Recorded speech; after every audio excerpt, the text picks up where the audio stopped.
as I was saying, he more than likely will cheat, whether it be a physical relationship or an intimate emotional relationship, or both. Um, why? Because he's not feeling loved. Well, you're like, I do all these things for him. I do all this. I. No, lady, you aren't respecting him. Men need respect in order to feel loved. If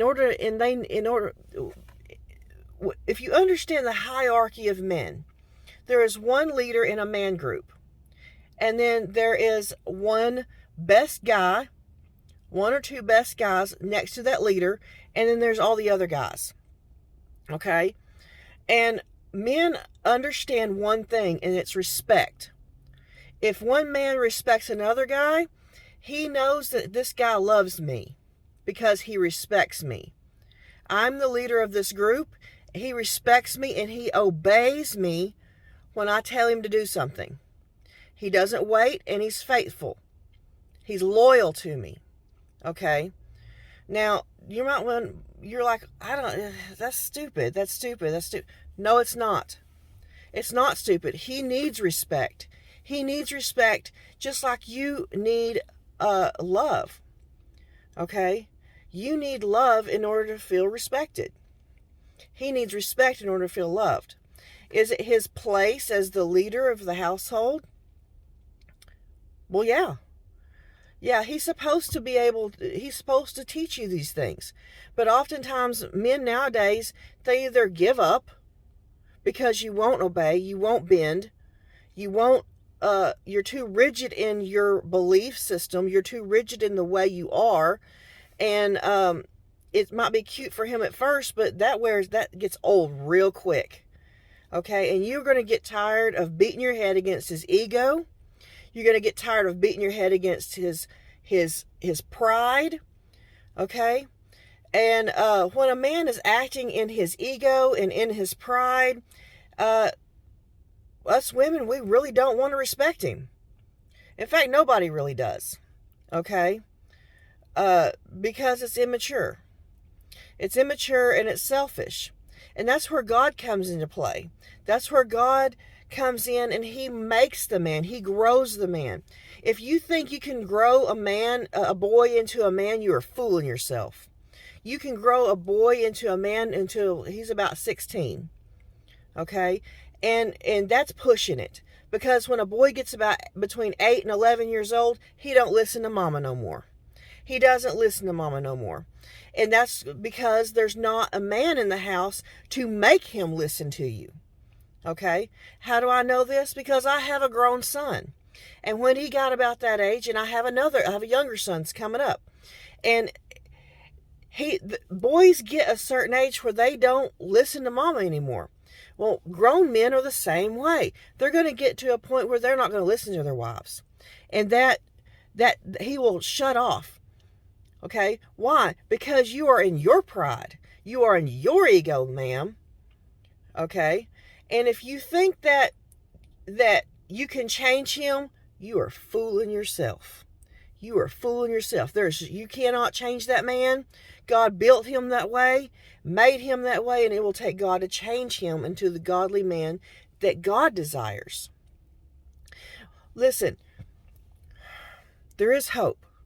Okay, if you are a God-fearing woman and you walk with God daily, and you have a man that just is not mature emotionally, he's not walking in the masculine person that God created him to be, the way that God purposed him to be, then you need to pray for God to change your heart, not your husband's.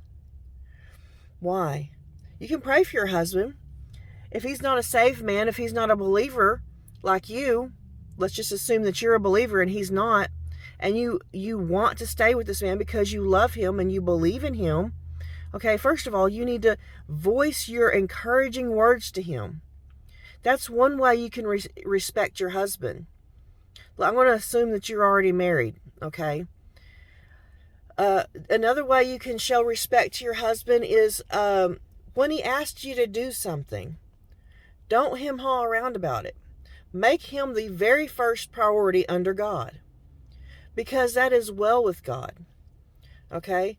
Well, he cheated. He goes out drinking with his buddies. He does this, that, and the other. You know what?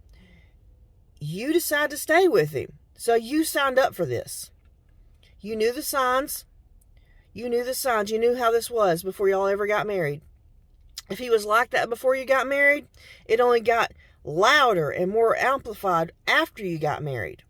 Don't think that you can just sign a marriage license and boom, click your fingers and think that he's going to change. Men don't work like that. First of all, they're not designed to change. We are. They're not. They're designed to evolve, to grow and to build. Okay?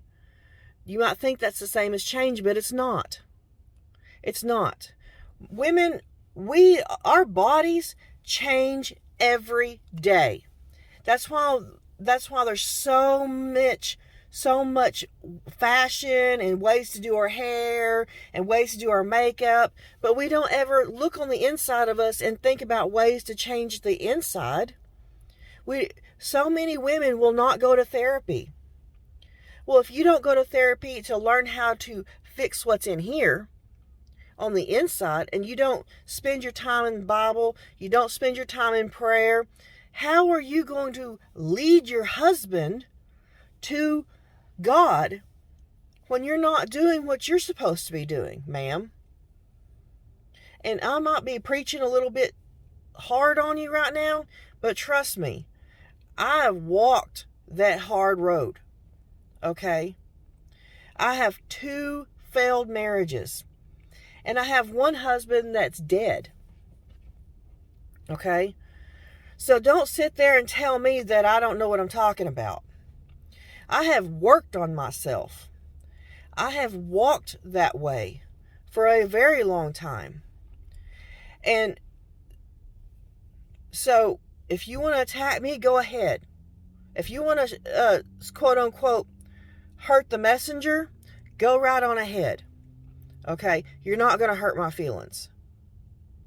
Okay? If you've made it this far in my part 2, that means that you really do want help. You really do want healing in yourself and your spouse and in your marriage. So I plead with you to pray to God for the blessing, for the miracle that is salvation, that is repentance. Okay? I understand how difficult as a woman it is to be with a man who will not follow after God. I understand, and I've walked that road with a man who was in addiction, active addiction, and abusive. Okay? Not only to myself, but to my kids. I hate to say it that way, but it happens. Okay? So before you judge me, look within you. That us women, we're so quick to judge and criticize others. That's that pride talking. Oh, look at her. She don't do this. She don't do that. I could treat her man better. Okay? That may be the case, but you don't even treat your own man right. And your sons are watching that, and when they get about 15, 16, 17 years old and they bring home a girl and you hate her, she does this, she does that. Well, ma'am, you taught your son that a female should treat him that way. You taught him that. Okay? And if your daughter keeps bringing home these men that are weak and they don't lead and they come off as losers, you taught her that it is acceptable to treat her man the way you treat your husband. So go fix it. All right, I hope this helps. Godspeed and God bless.